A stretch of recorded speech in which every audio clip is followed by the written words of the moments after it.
एक गांव था, नाम था ढोलकपुर। बड़ा ही शांत और सुंदर गांव था। लोग हमेशा खुशी से झूमते थे क्योंकि उस गांव में रहता था महाराज रायस्टार, जो अपने गांव के लिए एक शेर था, जो कभी अपने लोगों के साथ गलत होने नहीं देता था। लेकिन उस गांव में छुपा था एक डरावना राज, एक राज जो सबके दिल में था पर जुबान पे नहीं। गांव के बीच एक सूखा हुआ पेड़ था जिसे लोग कहते थे श्रापित पेड़। ना कोई उसके पास जाता, ना कोई उससे आंख मिलाता। हर पूर्णिमा के अगले दिन उस पेड़ के नीचे एक लाश मिलती थी। लोग कहते रात में कोई आता है और लाश छोड़ जाता है, लेकिन कभी किसी ने कुछ देखा नहीं, और देखता भी कैसे। जो देखता वो अगले दिन पेड़ के नीचे होता था। एक दिन रायस्टार ने ठान लिया, बस अब और नहीं, इस राज का अंत मैं ही करूंगा, क्योंकि ढोलकपुर का नाम मिट्टी में मिल रहा था। फिर एक पूर्णिमा की रात रायस्टार चुपके से जाकर पेड़ के पास बैठ गया। रात के 2 बजे एक आवाज आई, थुंग थुंग थुंग थुंग थुंग थुंग थुंग थुंग थुंग सहूर।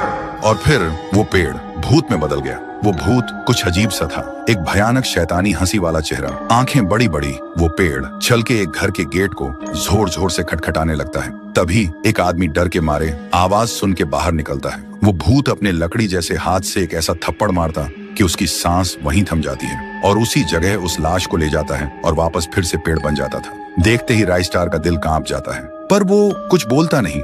सुबह लोग भीड़ में जमा हुए और रायस्टार ने पहली बार उस पेड़ से बात करने की कोशिश की। पेड़ के अंदर से एक आवाज निकली, क्या तुम सब भूल गए मुझे? रायस्टार बोलता है, तू कौन है? पेड़ बोलता है, मैं हूँ ठुन ठुन ठुन साहुर। एक वक्त था जब मैं भी इस गांव का एक प्यारा सा बच्चा था, लेकिन 100 साल पहले मुझे इसी पेड़ से रस्सी बांधकर उल्टा लटका दिया गया, गांव वालों की आंखों के सामने, और मेरी मौत को तमाशा बना दिया गया, सिर्फ इसलिए क्योंकि मैंने एक राज देख लिया था जो लोग छुपाना चाहते थे। और उसी पल से मेरी रूह इस पेड़ से जुड़ गई। उस दिन से मैं इंसान नहीं, एक सज्जा बन गया, और हर पूर्णिमा में एक राजदार को चुनता हूँ और फिर उसे उसकी खामोशी का हिसाब देता हूँ। रायस्टार बोलता है, लेकिन अब तो वो लोग मर चुके हैं ना जो तेरा कसूरवार थे। अब तू मासूम लोगों को क्यों मार रहा है? पेड़ कुछ देर चुप रहता है, फिर बोलता है, ठीक है, बस एक बार मुझे याद करो, एक दिया जला दो, फिर मैं कभी किसी को नहीं मारूंगा। फिर रात में सब लोग आते हैं, एक एक दिया जलाते हैं, और तभी पेड़ अपने आप से आग पकड़ लेता है और आखिर में मुक्ति मिलती ठुन ठुन ठुन साहुर को। उस दिन के बाद गांव में कभी कोई लाश नहीं मिली। हर पूर्णिमा में लोग एक दिया जलाकर उसकी यादों को जिंदा रखते हैं, क्योंकि अगर भूल गए तो सपने में एक आवाज सुनाई देती थी, थुंग थुंग थुंग थुंग थुंग थुंग थुंग थुंग थुंग सहूर। 1 साल बीत चुका था। ढोलकपुर वापस शांत था। गांव के लोग फिर से खुशी से जीने लगे थे।